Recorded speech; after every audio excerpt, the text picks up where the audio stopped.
Friends, we have to overcome three challenges in this case. The pupil is small, the cataract is intumescent, and we will see that the nucleus is hard. So these three challenges we have to overcome in this case. Let us observe. The anterior capsule of the cataract is stained with trypan blue dye. Adrenaline was administered, but the pupil didn't dilate. Now my plan is to do a small rhexis. I'm using a cystitome, made a C flap. Now I use a Utrata forceps to convert this C flap into a small rhexis. And now, since there is a high chance of rhexis run out, I want to decompress the capsular bag, decrease the intralenticular pressure by aspirating some cortex. And this is being done by a Simcoe cannula. And now I fill up the anterior chamber with 2% HPMC and apply this pupil expansion device. This has been invented by my colleague Dr. Suven Bhattacharjee, based at Kolkata.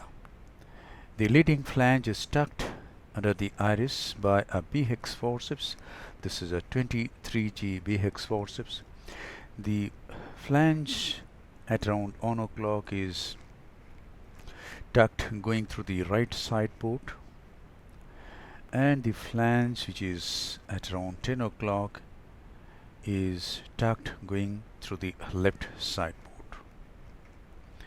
And the pupil takes hexagonal shape after application of this device.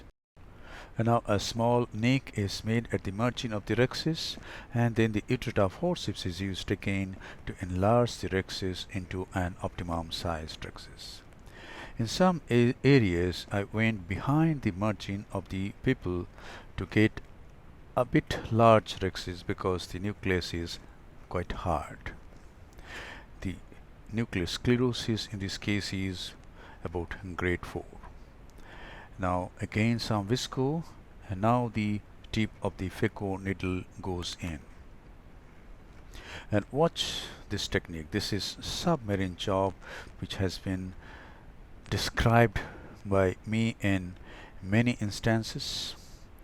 The tip phaco needle goes through the substance of the nucleus as submarine goes through water, and in that process the hard nucleus is cracked easily. No trench is required in this technique. The ultrasonic energy is 80%, flow rate is 45 ml per minute, vacuum is 450 mm of mercury, and this is Oakley Catrax 3 phaco machine. This is a mid-range machine, not a high-end machine, but we can manage hard cataracts very well with this device, with this machine. No financial interest. This is the last portion of the nucleus. At this time I decrease the vacuum and flow rate a bit. Flow rate is 25 and vacuum is 250. And then after application of the intraocular lens, see how the B-hex is removed. Any flange is pulled centrally and all the flanges are disengaged and it is pulled out. That's it. Thank you very much for your attention.